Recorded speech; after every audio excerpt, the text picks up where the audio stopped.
Morning everyone. Rox Resources, the last 12 months for this company have been pretty transformational. Mid last year, so a year ago now, PFS came out for this company. I joined it a couple of months later, and we've taken a big trajectory change in where we're going. What we've shown though, we've got grade, we've got very high margin, and the upside, which we're showing in recent resource release, is pretty substantial, and we are going to be a near-term gold producer. In terms of highlights, our flagship UME Gold project, high-grade resource will be released Monday this week as an update on the one last year. We saw a 36% uptick in the indicated ounces for the underground, a 10% grade uptick overall as well. It's open, down dip and along strike. We've got 62 kilometres of strike in our tenement package. The main UME zone is about 2.2 kilometres long. We've got 1.5 kilometres of that in our main mine plan area. Compelling economics. The PFS we'll cover off in a couple of slides. Massive margins, very low cost production, and it's all grade driven. Significantly de-risked, historic mining site, fully granted mining tenements, a lot of infrastructure there, access roads all in place, airstrips, camp, all of that stuff, we have it to get started. Strong cash position, we did a placement at the start of May this year, strongly supported by institutional investors. We've got 50.5 million in the bank as of a few weeks ago, and we've started early works processes. And really, it's not a gold price play. This asset was last mined back in 1997. Gold price was sub $400 an ounce, and that's when the Murchison really started winding up. Gold price was dropping, things were getting harder, the industries were closing down, that was a global. Since then, the ownership side of it is really why UME hasn't actually been progressing. 5 years ago, Rox managed to get a good position in it. 2 years ago, we got full ownership of the project, and it's been accelerating since. Growth-wise, again, new MRE, that's going to drive a new mine plan. Our DFS is due out in November this year. We're going to see likely higher tonnes, higher grade, more ounces per year, and a strong mine life, high cash flows. We are continuing to drill, so we've done a big drill program over the last 8 months. We've still got a rig spinning at the moment, and it's just moving in between the mine site, but also some of our growth targets we've got in the region as well. And the early access, dewatering is progressing, it's well underway. Our first portal location has been exposed, and we'll be cutting our first decline at this point in October. Cap structure, 750 million shares on issue, 240, 250 market cap at the moment. Analyst coverage, we've got Euros, we've got Canaccord, and we've got Petra. Price targets sitting on our conservative plans is between 52 and 67 cents. So it's significantly north of where we are now. Registers had a lot of improvement over the last year as well. We've brought a lot more funds into it, really working on trying to get that team that's going to help us build this project.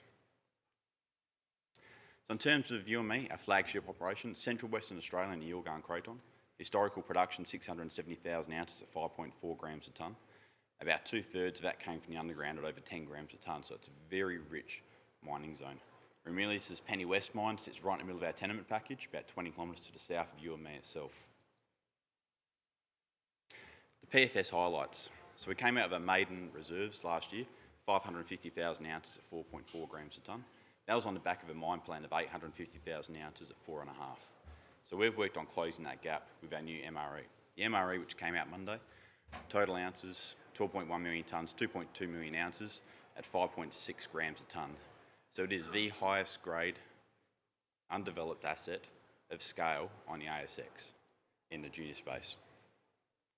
Production profiles, over 100,000 ounces a year for circa 8 years, mid-90s on the recoveries, and that's based on a 750,000 tonne plant.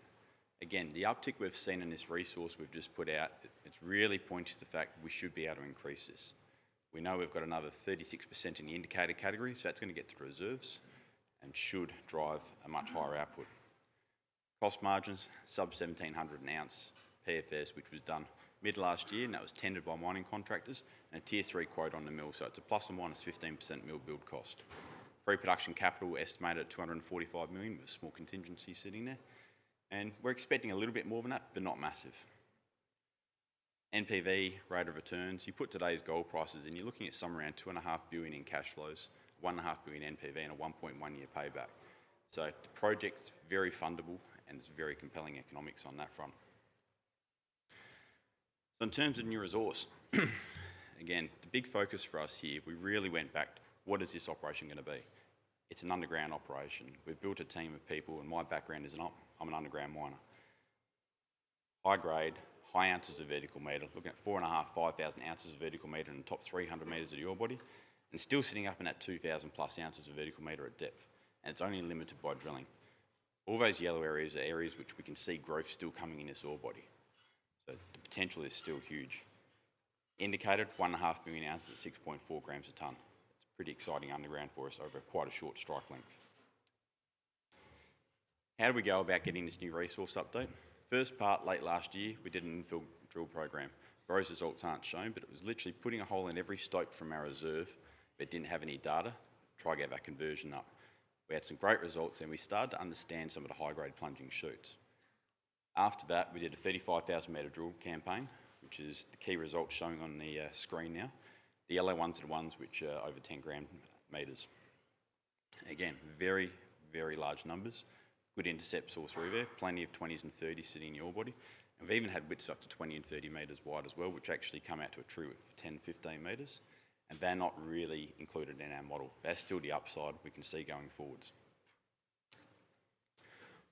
The reserves. So again, this is based on the previous resource model from the start of last year and the mine plan put into the PFS. The big one which I had were the gaps that sat in there. There was a big gap in here, there's a big gap up there, and no one really knew what was going on over here. So they were the focuses for our drilling. They're the areas where we have seen the growth in the resource. We've added strike extent, we've filled those gaps. So that's going to be more tonnes, more ounces, more outputs off the same planned capital development. So at the end of the day, there's no more capital to get them, it's just extending the ore drives out there so we can actually get that ore out. For the early works, again, we did our placement recently. We're well funded for now. We've got dewatering well and truly underway. Evaporation ponds fully permitted. We had those rebuilt back in February. We got our permits at the start of June. We've been pumping now for about 7 weeks. Main pit on the bottom right there, that was a couple of weeks ago. That water's about 5 metres down now. That should be dewatered somewhere around Christmas, January of this year. The intention is to go to the southern end of that pit to get an exploration decline started about the point of FID in February. United North Pit, upper left side of the image up there, that pit, the portal position is exposed. It's right at the northern end of the mine plan, and that's the first decline we're going to put in starting this October. Met test work. This has been a large part of the project, and part of the stigma really is sat around the back of you and me.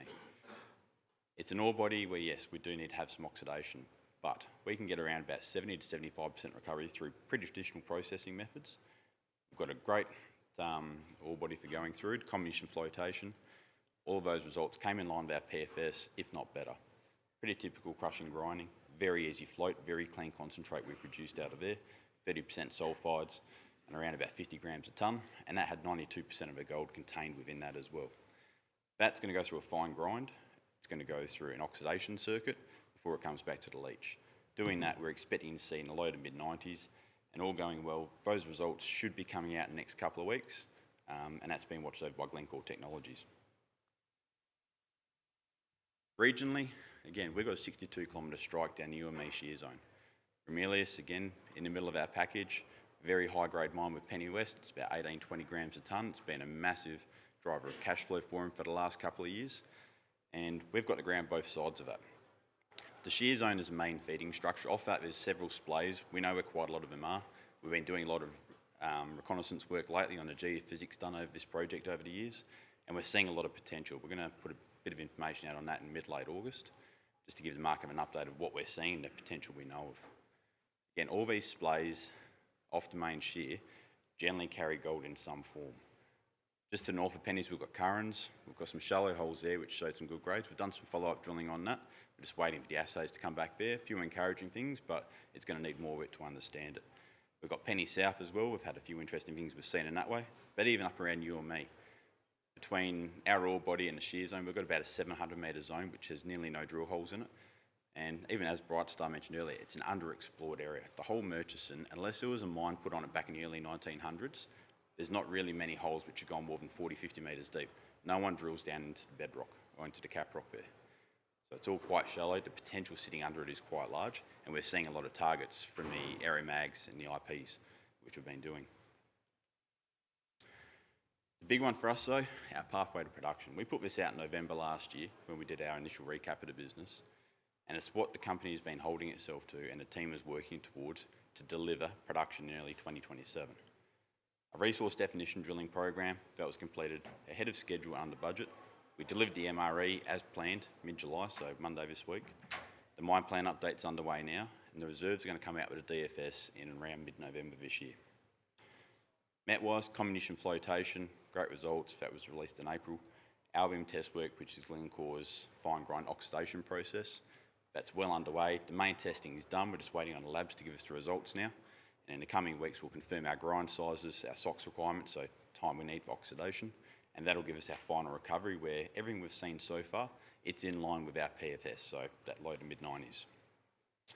Design work, tailings storage facility, so the TSF. We'll have that in the next couple of weeks. That'll go straight to the hydro. That'll be finished a couple of weeks after that. Once we've got those, we can then put our permitting in to actually get that mill permitted and the tailings dam permitted. Process plant design, Macron Equip's working on that one at the moment. They've got quite a lot of skill set with the processing technologies we want to use, and they've also got the capacity to do the work. They did the PFS, and all that's due to come out in about September. Geotechnical work, Mine Geotech's working through that. Process is going well. Next week, they'll be designing up our first portal ground support standards. One of the things we're going to do as well, once we've finished the processing plant DFS work, we're going to go straight to construction drawings. And the big one on that is to make sure that we can maintain our time frame so we get to FID, we're ready to start construction straight away, not have to go through that process. Approvals wise, again, we're on full granted mining tenements, and that's a big thing. So we've had a previous mill on the site. We have an existing TSF. We've got existing camps, waste dumps, rubbish tips. We've got the pits. All our waste is going to stay in pits, so it makes permitting quite simple. In the next 1 to 5 weeks, we'll have our major clearing permit approved, or we expect to have it approved, and also our mining proposal to get underground work started, along with the camp expansion, offices and all that sort of stuff. Dewatering wise, we covered that. United North pit will be dewatering next couple of weeks, then we'll start that decline, and the main pit around Christmas, and we'll then start those next 2 declines early next year. In terms of the team, it's one of the things I've been quite proud of. We've built a team of people who are experienced mine developers. Inside of our business, in the junior space, we have all the key skill sets covered between the board and the executive team to actually get an operation off the ground, and we've all done it before in some capacity. Myself, I'm a mining engineer a bit over 21 years now. I've been building mines, restructuring businesses, refurbishing plants for the last 14 years, and it's something I love doing. My GM of operations, he did it in my last company for a few sites, but he also started King and Hills for Red 5, and he started Andy Well for Dore. So he's been through the permitting, getting a contractor to site, building the teams, starting production. Study managers, he's been doing studies for the last about 15 years, exploration manager, he's very switched on. And my CFO has a history of financing projects, starting projects, and even going through the full life cycle as well. So again, the key people in this business have got all the key skill sets we need, and we have a metallurgist on the board as well. He's highly regarded in the industry. Which really comes to what our next steps are. So the new MRE, which we just put out, 46,000 metres of drilling went into that. Since I've started, I've done a bit over 60,000 metres of drilling as well, and it's still ongoing at the moment. It's expected to deliver a larger, higher confidence underground reserve and mine plan, which will come out in November. The optimisations are well and truly underway. They'll then go into the mill design and ultimately the DFS. In terms of DFS, our key work streams there, continue the met test work. So the next couple of weeks will be the key information we need to finalise the back end of the plant design and then get that one finished off. Major works are all underway with those contracts we went through before. The deliverables are all starting to flow in now, and nobody has any concerns at delivering on our timeframes. Permitting and approvals, as mentioned, our first key approvals are all due to come out within the next 1 to 5 weeks. After that, we'll go straight into the processing plant and tailings dam, and they're expected to come through around Feb/March next year. Project financing, so $245 million pre-production capital in the PFS. We're expecting similar sort of numbers, maybe a tiny bit more. Debt side of it is looking very attractive. The offers we've had coming through, the rates are low, covenants are pretty low, and there's no hedging requirements and a large appetite to take a large debt position. So dilution is something we're quite conscious of as well. We are funded to get these early works done. Again, $50.5 million in the bank. That'll get us through the FID point, including starting these initial portals, and the DFS coming out in November. So the early works include dewatering, starting those declines, continuing on the surveys and permitting, evap ponds, getting the camp built, site offices, and also getting that mill design from study level through to construction drawings. And that's the rock story. Thank you.